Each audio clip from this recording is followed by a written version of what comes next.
오늘 말씀에 엘가나라고 하는 사람이 있습니다. 이 엘가나라는 사람은 고라의 자손이고 레위 지파의 사람이라 그렇게 성경은 말씀합니다.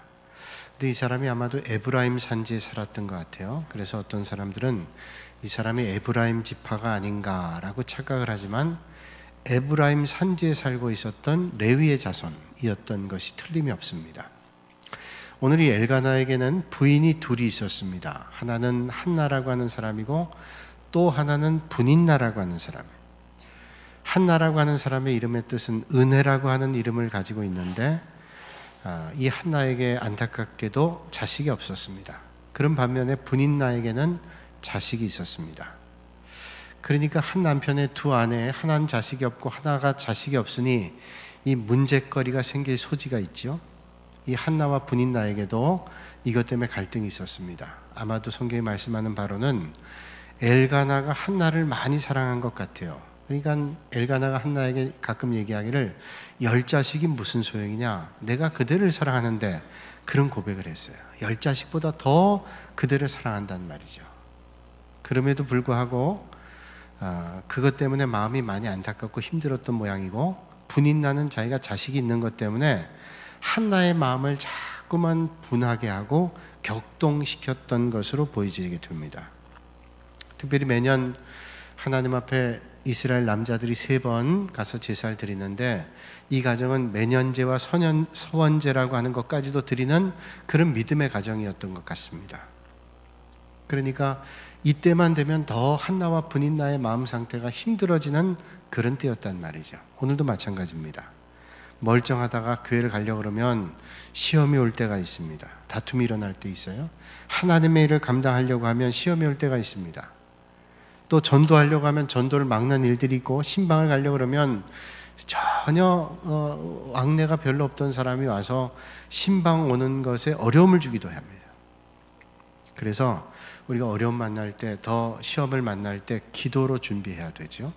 교회도 부흥하고 성장하려고 하면 마귀가 싫어하기 때문에 사탄은 우리를 영적인 어둠으로 이끌기 위해서 시험을 줍니다. 문제를 주고 괴로움을 줍니다. 그럴 때 우리가 더 기도하면서 하나님의 역사하심을 이루는 믿음의 교회, 하나님의 성도들이 다 되실 수 있기를 주님의 이름으로 축복합니다.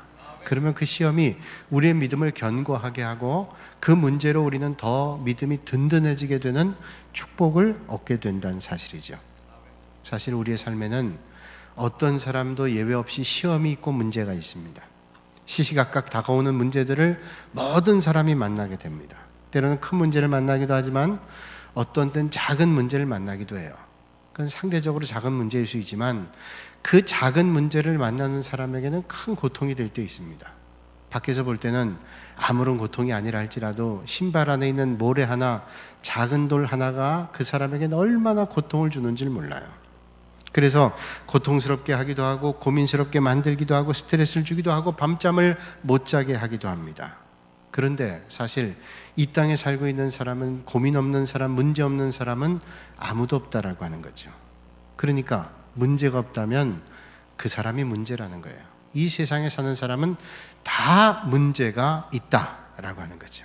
그런데 인생에 만나는 그 문제들이 사람을 성숙하게 하고 그 사람을 더 성장하게 된다고 하는 사실을 기억하면서 문제 가운데도 성숙할 수 있는, 그리고 성장할 수 있는 여러분들이 되시기를 주님의 이름으로 축복합니다. 북해도에 청어 이야기가 있습니다. 북해도의 어부들이 먼 바다에 나가서 청어를 잡는데 청어를 많이 잡아온다 그래요. 그런데 문제는 청어를 잡아오는 그 거리가 멀어가지고 항구에 들어올 때쯤 되면 고기들이 신선도가 떨어지고 많은 고기들이 죽고 만다는 거예요. 그래서 제값을 받고 팔 수가 없다는 거죠. 그래서 북해도 어부들이 고민하다 어떻게 할까 하다가 천적을 생각했어요. 이 청어의 천적이 메기인데, 메기를 몇 마리를 그 어항에 풀어놓으면 이 메기들이 청어를 잡아먹기 위해서 다닌단 말이죠. 그러니까 이 청어들이 메기에게 잡혀먹지 않기 위해서 여리도 숨고 저리도 숨고 해가지고 그 항구에 들어올 때까지 싱싱하게 살아있는 겁니다. 그래서 이 메기 몇 마리 때문에 청어가 신선해지게 됐단 말이죠. 마찬가지로 우리가 문제가 없으면 모든 게 편하고 모든 게 안정적일 것 같지만 우리가 문제없는 삶을 살다가 작은 문제라도 만나면 그것 때문에 좌절하고 낙심하고 아무것도 못해요. 그래서 우리가 때로는 만나는 그 문제들이 우리를 견고하게 하고 성숙하게 하고 겸손하게 하는 축복일 수 있다는 거예요. 여러분, 오늘 우리가 만나는 어려움을 통해서 우리가 성숙해지고 겸손해지고 하나님 나라에 아름답게 쓰임받는 인생이 될 수 있기를 주님의 이름으로 축원합니다. 육상 경기 가운데 허들 경기라고 하는 게 있는데, 이 허들 경기의 허들은 이제 뛰는 사람들이 그 허들을 잘 뛰어넘어야 되는 거죠. 근데 이 허들, 장애물은 걸려 넘어지게 하기 위해서 만든 게 아닙니다. 이 허들은 걸려 넘어지게 해서 못 뛰게 하는 거라고 생각하지만, 사실 이 허들 경기는 장애물을 잘 뛰어넘도록, 그렇게 해서 빨리 뛰도록 하는 것이 허들이에요. 못 뛰게 하는 게 아니라 더 잘 뛰게 뛰어넘게 하는 것이 허들입니다. 우리 인생의 장애물도 마찬가지입니다. 우리 인생의 장애물이 때로는 내 발목을 붙잡고 못하게 하는 것이라고 생각될 때도 있지만, 중요한 것은 높은 장애물 때문에 우리는 앞을 못 가는 게 아니에요. 장애물, 허들이라고 하는 것은 벽이 아닙니다. 벽처럼 딱 막혀 있는 게 아닙니다. 허들이 있을 때는 그 허들을 뛰어넘으면 되는 거예요. 여러분, 오늘 우리 인생에 장애물을 만나도 그 장애물을 하나님 주시는 힘과 은혜로 뛰어넘으실 수 있는 여러분들이 되시기를 주님의 이름으로 축원합니다. 하나님께서 우리에게 말씀해 주셨습니다. 사람이 감당할 시험 밖에는 너희가 당한 것이 없나니 오직 하나님은 미쁘사 너희가 감당하지 못할 시험 당함을 허락하지 아니하시고 시험 당할 즈음에 또한 피할 길을 내사 너희로 능히 감당하게 하시느니라. 고린도전서 10장 13절에 말씀해 주고 있습니다. 노만 빈센트 필이라는 목사님은 뉴욕의 맨하탄의 마블교회 담임 목사님인데, 이분이 아주 유명한 긍정의 신앙의 그 창시자 같은 그런 목사님이에요. 이분이 이런 말을 했습니다. 하나님은 우리에게 선물을 주고 싶을 때 문제 속에 선물을 담아주신다. 그러니까 선물이 클수록 문제가 크다. 그러니까 우리가 하나님 앞에 큰 선물을 받을 때 문제가 크다는 거예요. 왜냐하면 문제라는 포장지에 싸서 하나님이 선물을 주시기 때문에. 그러니까 오늘 우리가 큰 문제를 만나면 이 문제를 베끼고 나면 하나님께서 우리에게 주시는 큰 선물을 기대하시는 여러분들이 되셔도 돼요. 여러분 인생에 만나는 문제 때문에 좌절하지 마시고 그 문제를 열고 하나님의 축복을 만나실 수 있기를 주님의 이름으로 축복합니다. 여러분, 그런데 닥쳐온 문제 앞에 여러분은 어떤 반응을 보이세요? 이런 말이 있어요. 혈액형 4개, 그러니까 4친구가 함께 식사를 하는데 우연히 그 4친구가 다 혈액형이 달랐대요. A형, B형, AB형, O형, 이 4친구가 식사를 하게 된 겁니다. 근데 생각이 늘 많은 AB형 친구가 밥 먹다 말고 숟가락을 놓고 밖으로 막 뛰어나가더랍니다. 그랬더니 O형, 늘 궁금해서 못 견디는 O형 친구가 도대체 저 친구가 왜 뛰어나갔나 궁금해서 자기도 밥 숟가락을 놓고 AB형 친구를 쫓아갔대요. 왜 그러냐고 물으려고. 그러나 B형 친구는 남이 뭘 하든 상관이 없으니까 그냥 자기는 묵묵히 밥을 먹고 있었답니다. 그런데 A형 친구가 고개를 숙이더니 그러더래요. 쟤들 나 때문에 나갔지? 아니 뭘 자기 때문에 그러니까 자기 때문에 나갔다고.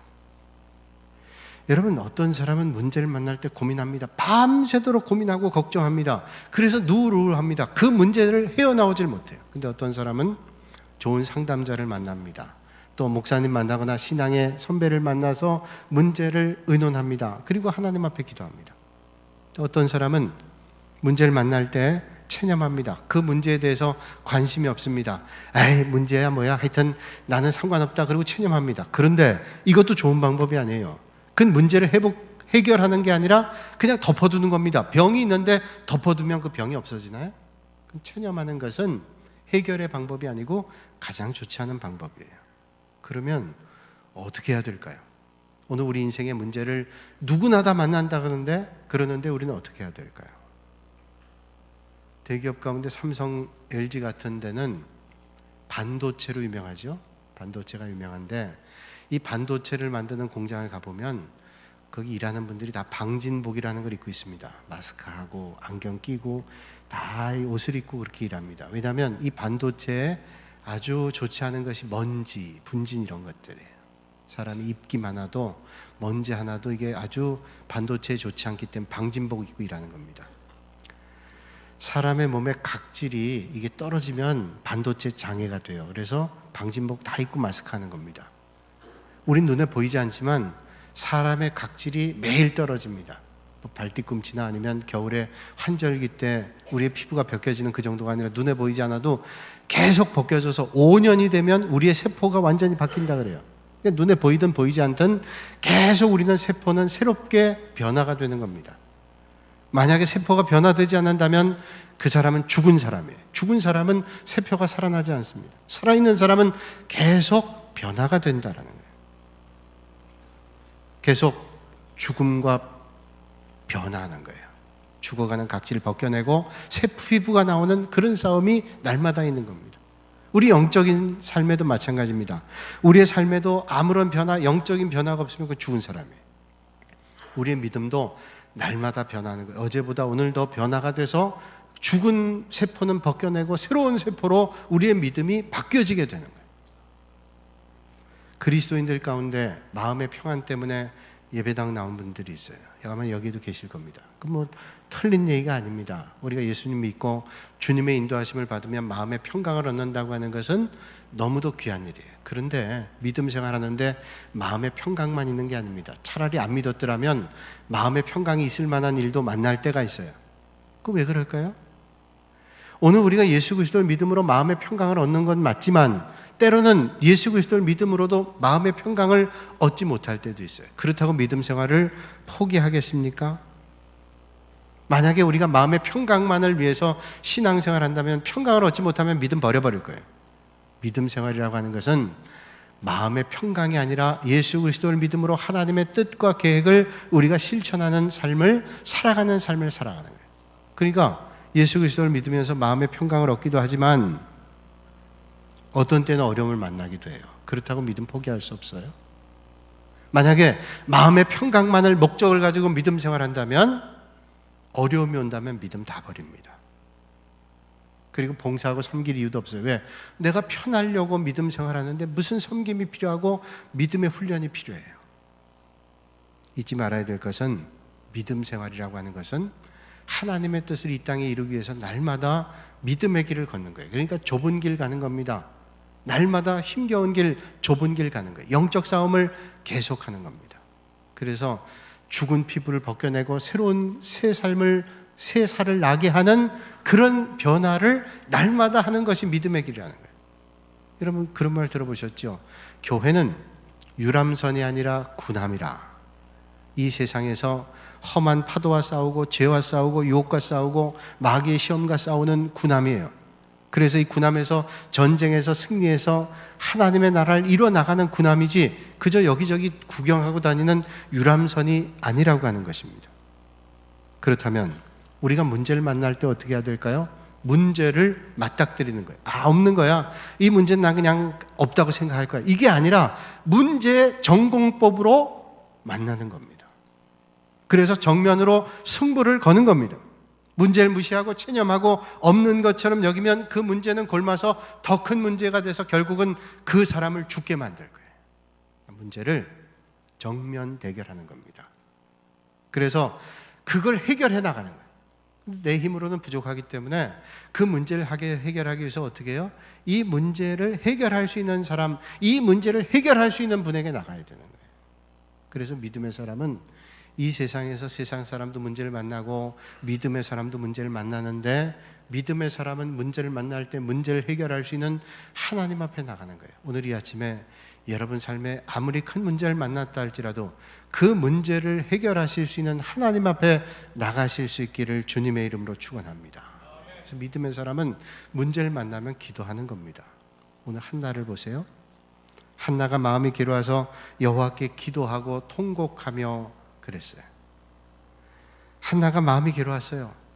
그 분인나하고 그 문제 때문에 자꾸만 분인나가 그 아이 때문에 자기 마음을 격동하고 분하게 하니까 하나님 앞에 그 문제를 가지고 기도했습니다. 하나님, 이 문제 때문에 너무 괴롭고 힘듭니다.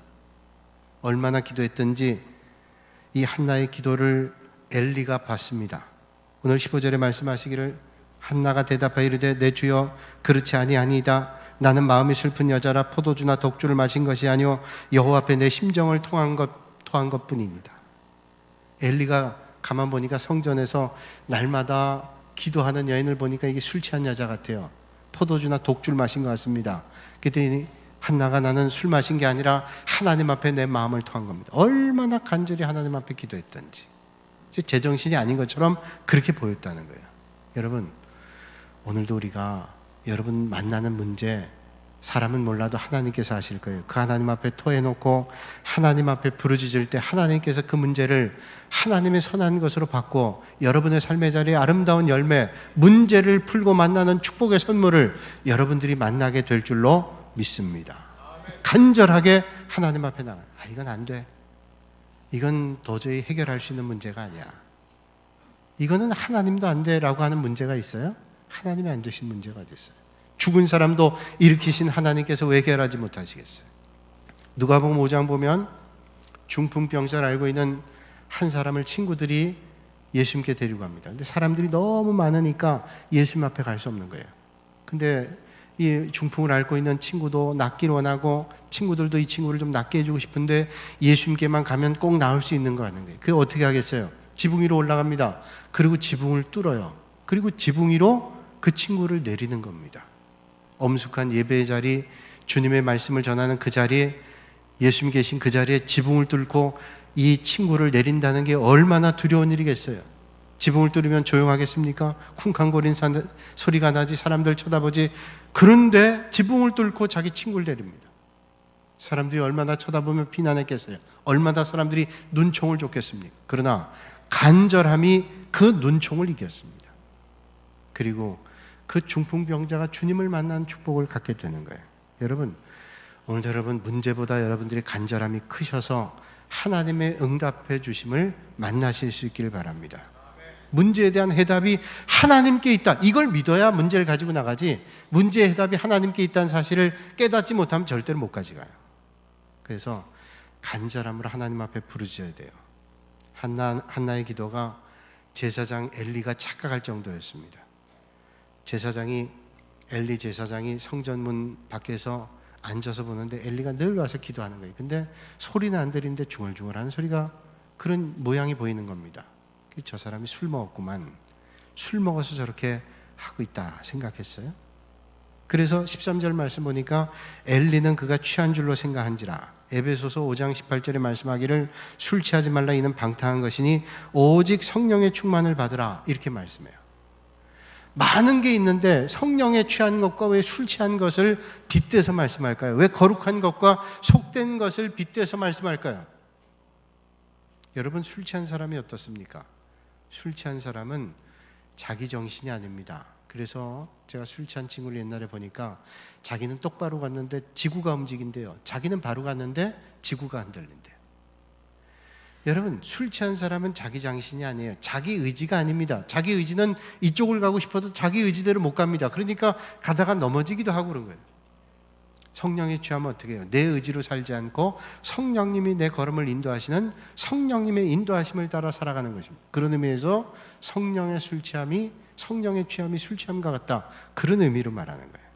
그러니까 성령에 취하게 되면 내 뜻대로가 이제 아니라 하나님의 뜻대로 성령님의 인도함으로 살게 되는 거죠. 그러면 성령님의 인도함을 우리가 확신하게 되면 우리의 마음 가운데 하나님 앞에 기도하며 확신하게 돼요. 여러분, 기도하실 때 그런 때 있잖아요. 이건 하나님께서 반드시 응답해 주실 거다. 그냥 그런 소원이 아니라 마음에 확신이 확 오는 겁니다. 이건 하나님이 하시는 일이고 하나님이 응답해 주실 거야.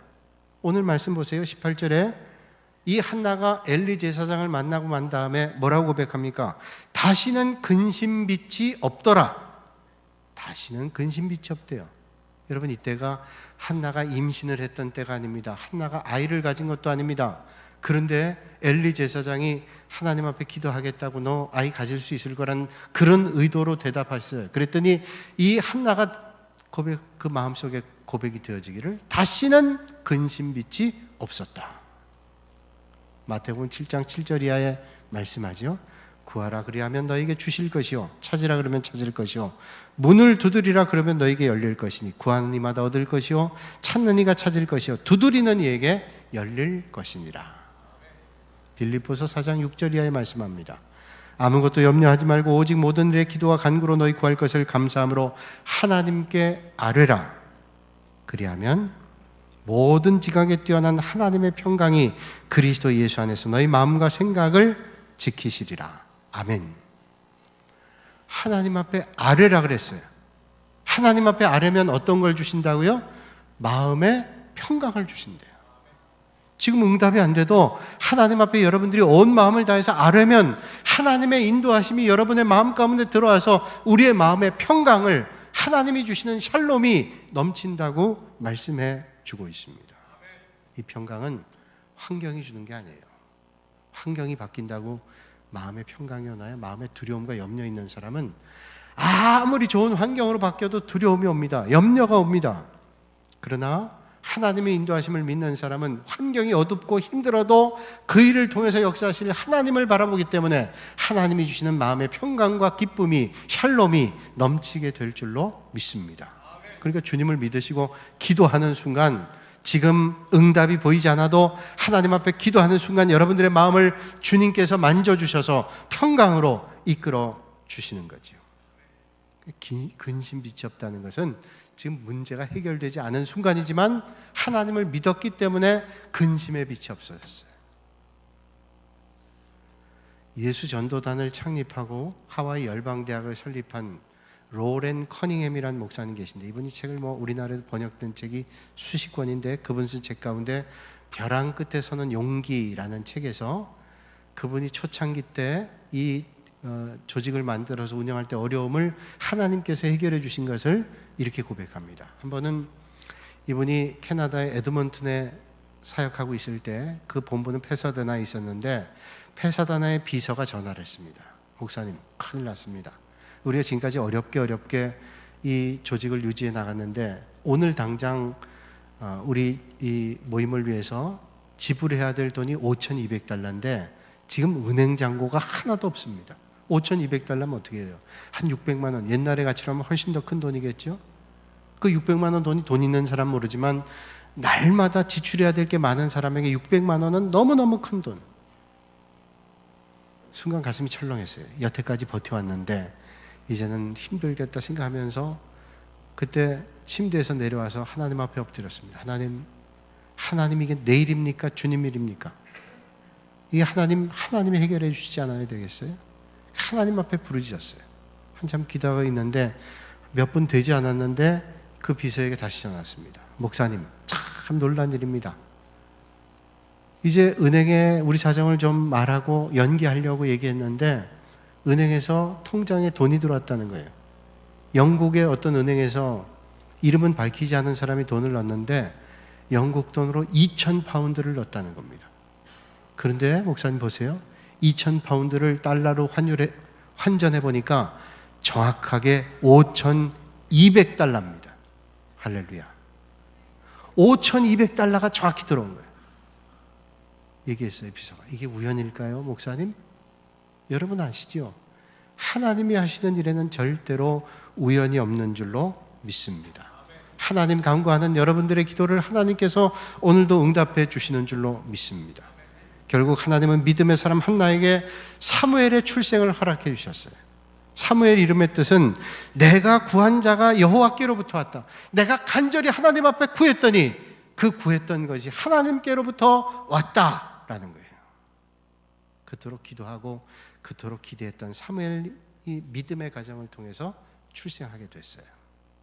여러분, 오늘 이 사무엘의 출생이 그냥 기도에서 난 게 아니라 오늘 이 엘가나와 한나의 가정이 있었던 이때가 어떤 시대인가 하면 사사시대가 끝나고 성경을 보면 사사기, 룻기, 사무엘상하 이렇게 연결되죠. 사사기가 끝나고 난 다음에 왕정으로 들어가는 거예요. 이스라엘 백성들이 왕이 없었습니다. 사사시대를 지날 때 하나님께서 지도자로 사사를 세우시고 사사를 통해서 하나님의 역사를 이루고 그 역사가 일어나면 다 이루어지면 사사는 자기의 삶으로 돌아가요. 근데 주변의 나라들은 군주 국가입니다. 왕정 체제인데 너무 강해 보이는 거예요. 이스라엘 백성들이 하나님 우리에게도 왕을 주십시오. 왕을 주십시오. 그리고 저들의 삶은 암흑 가운데 있었어요. 왜? 마땅한 지도자가 없으니까 힘들고 어려울 때마다 자기의 생각대로 사는 거예요. 그래서 사사기의 특징을 자기의 소견대로 살았어요. 영적 어두웠던 시대예요. 영적 어두웠던 시대, 많은 사람들이 세상으로 나가고 믿음 밖으로 살았습니다. 그러나 엘가나와 한나의 가정은 경건한 가정, 믿음의 가정이었어요. 그래서 하나님 앞에 예배드리는 일 소홀히 하지 않는 가정이었어요. 그 가정에 한나에게 사랑받던 아내 한나에게 아이가 없었던 건 큰 고통이었지만 그 고통의 순간에도 한나는 하나님 앞에 기도하고 하나님 앞에 나가는 걸 잊지 않았어요. 그랬더니 하나님께서 이 가정에 사무엘을 주셨는데, 이 사무엘이 왕정을 이루어 나가는 그 일에 주춧돌을 세우는 하나님의 종으로 하나님께서 세우신 사람 아니에요. 이런 믿음의 가정을 통해서 하나님께서 사무엘을 주셨다는 거예요. 오늘 보니까 한나가 그렇게 귀한 자식을 가지고 하나님 앞에 서원했고 드리겠다는 거예요. 근데 자기가 기도하며 서원했다 할지라도 남편이 나 그거 동의할 수 없다 그러면 그건 파기가 되는 겁니다. 율법적으로. 자식은 자기 게 아니잖아요. 둘이 낳는데 왜 자기 거예요? 그러니까 남편이 안 된다 그러면 안 되는 겁니다. 그런데 보세요, 엘가나가 23절 말씀 보니까 그대의 소견에 좋은 대로 하라는 거예요. 당신 생각대로 하라고. 그 자식이 얼마나 귀한 자식이에요. 사랑하는 아내를 통해서 낳은 귀한 자식인데 당신 소견대로 하라고. 어떻게 그럴 수 있어요? 이 아이는 하나님의 은혜로 우리에게 주신 자식이다, 이런 믿음의 고백이기 때문에 이렇게 할 수 있었어요. 그래서 여러분, 믿음은 하나님의 인도하심을 믿으면서 온전히 맡겨드리는 것입니다. 여러분, 우리가 낳는 거 중요해요. 우리가 문제를 가지고 하나님 앞에 기도해서 응답받는 거 중요합니다. 그건 낳는 거죠. 근데 낳는 것보다 더 중요한 것은 그 일을 통해서 하나님의 역사하심을 이루는 거예요. 낳는 것보다 중요한 건 양육하는 거예요. 열매 맺는 거예요. 하나님의 역사를 이루는 것입니다. 영국의 작가로 최초로 노벨 문학상을 받은 사람이 있는데, 러디어드 키플링이라는 사람이 있는데, 이분이 1894년에 장글북이라는 소설을 썼습니다. 이 장글북이 뭐예요? 늑대 소년 모글리가 늑대에게 자랐어요. 이 사람이면서 늑대예요. 정체성이 혼란스러워요. 그런데 놀라운 것은 26년 뒤인 1920년에 이 소설의 배경이 됐던 인도의 미드나포르라는 정글에서 늑대 소녀가 둘이 발견됐어요. 늑대 소년, 그 정글북의 소재 배경이었던 그 정글에서 늑대 소녀가 둘이 발견됐어요. 근데 이 아이들은 늑대가 젖을 먹여 키운 거예요. 이 늑대 소녀는 기어다니고요, 그리고 고기하고 우유만 먹고요, 눈과 청각이 얼마나 발전했는지, 아주 발달됐는지 캄캄한 어둠 속에서도 사물을 봐요. 또 청각이 얼마나 뛰어난지 멀리 는 소리까지 들려요. 늑대가 된 거예요. 늑대가. 그래서 그러다 이게 사람이니까 어떻게 하면 사회로 복귀시킬까 해서 이 아이를 키운 겁니다. 그래서 이런저런 재활 훈련했는데 이 두 아이가 까말라와 아말라라고 하는 이름을 졌는데, 아말라는 1년 만에 죽고 까말라는 9년 만에 죽었어요. 안 되는 거예요. 그래서 이런 얘기를 했습니다. 인간의 환경이 중요하다. 사회적 동물이기 때문에 환경에 따라서 그 인생이 바뀔 수 있다. 여러분, 여러분들에게 맡겨준 하나님의 선물인 자녀를 어떻게 키워야 될까요? 어떤 믿음의 환경에서 키워야 될까요? 사무엘이라는 귀한 믿음의 생명이 아름다운 믿음의 가정을 통해 성장하게 되고 하나님 나라를 이루는 귀한 견인차가 된 것처럼 여러분들의 가정이 아름다운 믿음의 반석이 되어 여러분들의 자녀, 오고 오는 세대가 축복의 가정, 축복의 자녀, 믿음의 통로가 될 수 있기를 주님의 이름으로 축복합니다. 잘 키워야 되는 거예요. 우리가 잘 되는 것도 중요하지만 오고 오는 세대가 잘 되는 게 더 중요해요. 믿음의 좋은 모습들을 보일 때 이게 축복이 되는 거예요. 불경어수 경어인이란 말이 있습니다. 불경어수 경어인. 불경어수 경어인이란 말은 우리의 모습을 물에다 비춰보지 말고 사람에게 비춰보라는 말이에요. 우리가 물에 비춰보면 거울같이 우리의 모습을 볼 수 있잖아요. 근데 물에 비춰보지 말라는 겁니다. 사람에 비춰보래요. 왜? 물에다가 비춰보면 우리의 모습이 겉모습은 보입니다. 그런데 속모습은 보이잖아요. 그런데 사람에게 비춰보면 속모습이 보인대요. 여러분, 여러분 주변 가까이 있는 사람이 어떤 사람이에요? 세상 사람, 믿음 없는 사람, 그런 사람과 같이 어울리는 것이 즐겁고 기쁘면 나는 그 사람에게 비춰볼 때 그 모습이 내 모습이에요. 그 모습이 내 신앙의 상태예요. 그 모습이 내 영적 자리예요. 그 사람이 납니다. 그 사람을 비춰볼 때 그 사람이 나예요. 여러분, 자식은 뭐예요? 자식을 보면 자기를 봐요. 안타깝지만 때로는 내가 형편없어 자식이 훌륭해질 수 있지만 불경어서 경호인처럼 자식을 보면서 나를 볼 수 있는 거예요. 엘리 제사장의 두 아들 홈니와 비나스가 이 사사시대 때 형편없이 살았어요. 뭐 회막에 있는 여인 건드리고 못된 짓 다 했어요. 그래서 죽었어요. 다른 부를 쓰다가. 그걸 통해서 자기를 봐야 돼요. 그래서 자기를 보면서 영적으로 개선해야 되는데 그걸 보고 개선하지 않는다는 건 불행해요. 여러분, 자녀를 하나님의 말씀으로 아름답게 키워나가실 수 있기를 주님의 이름으로 축복합니다. 미국의 유명한 외교관인 찰스 아담스라는 사람이, 그 아들이 역사가였던 브루크 아담스인데, 이 두 사람의 일기가 한때 유명했습니다. 두 사람이 똑같은 날에 겪었던 일기가 공개된 적이 있어요. 의도적으로 공개했어요. 찰스 아담스 아버지가 아들 브루크 아담스하고 낚시를 갔어요. 하루는 그 낚시 간 날 일기를 썼습니다. 찰스 아담스가 이렇게 일기를 썼습니다. 오늘 아들과 함께 낚시를 다녀왔다. 하루를 어쩔 수 없이 애 보는 일로 소모해야 됐다. 찰스 아담스는 그날 하루를 아들과 낚시하는 걸로 즐긴 게 아니라 소모한 거로 생각했어요. 그런데 브루크 아담스는 그날을 일기를 어떻게 썼는가 하면, 오늘은 아빠와 함께 낚시를 다녀왔다. 내 일생에서 가장 기쁜 날이었다. 아들에게는 그때가 너무너무 기쁜 날이에요. 여러분, 여러분들에게 가장 사랑하는 자녀에게 인생의 가장 기쁜 날이 뭘까요? 함께 예배드리는 날이지 않겠어요? 함께 손잡고 기도할 수 있는 날이지 않겠어요? 그런 믿음의 흔적들을 남겨주실 수 있기를 주님의 이름으로 축원합니다.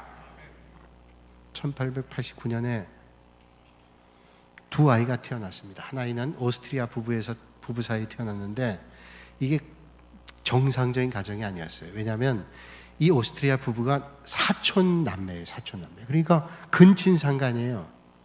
근데 이 아버지하고 어머니가 사이가 안 좋았어요. 아버지는 술주정뱅이고 엄마는 밖으로만 나돌아다녀요. 아버지 죽고 나서 엄마는 밖으로 나돌아다니면서 이 아이가 16살에 숙모집에 맡겨진, 숙모는 아편쟁이에다가 이 숙모는 뭐 형편없는 삶이었어요. 그러다 보니까 뭐 가출을 밥 먹듯이 하다가 군대를 갔는데, 군대 갔다가 이제 전쟁에 나가서 이제 전쟁에 패하고 그러다가 이 사람이 나중에 그 여러 가지 일 해서 이 사람이 올라가서 뭐가 됐냐? 독일의 총통이 됐어요. 아돌프 히틀러입니다. 이 아돌프 히틀러. 이 사람 때문에 독일이 전쟁에 휘말리게 되고 얼마나 고통을 줬어요. 그런데 1889년에 똑같은 날 미국의 텍사스에서 한 농촌에서 태어난 아이가 있어요.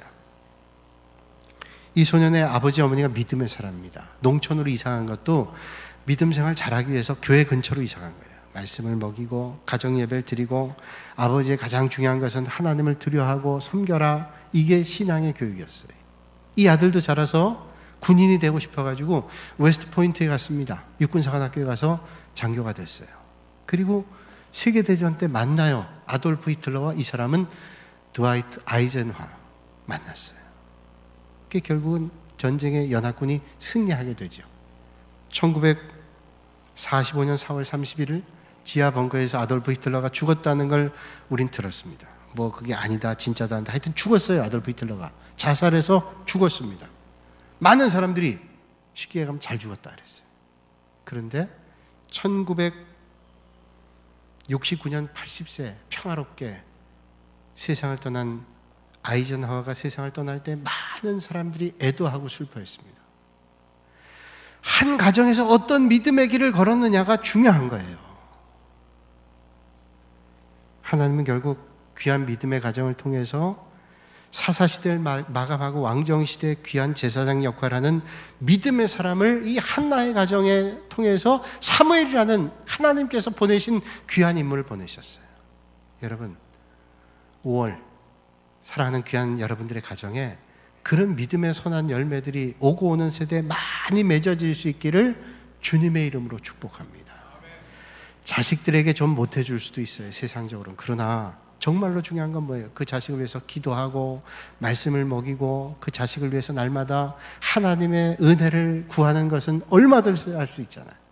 여러분, 오늘 이 아침에 주님 주시는 말씀을 깨달아 여러분 뒤를 잇는 오고 오는 세대에 아름다운 믿음의 흔적들을 남겨주실 수 있는 축복의 사람들이 되시기를 주님의 이름으로 축원합니다.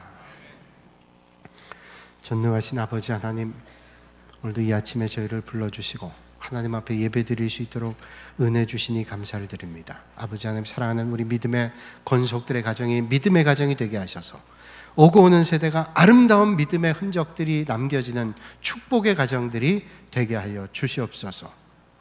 예수님의 이름으로 기도하옵나이다. 아멘.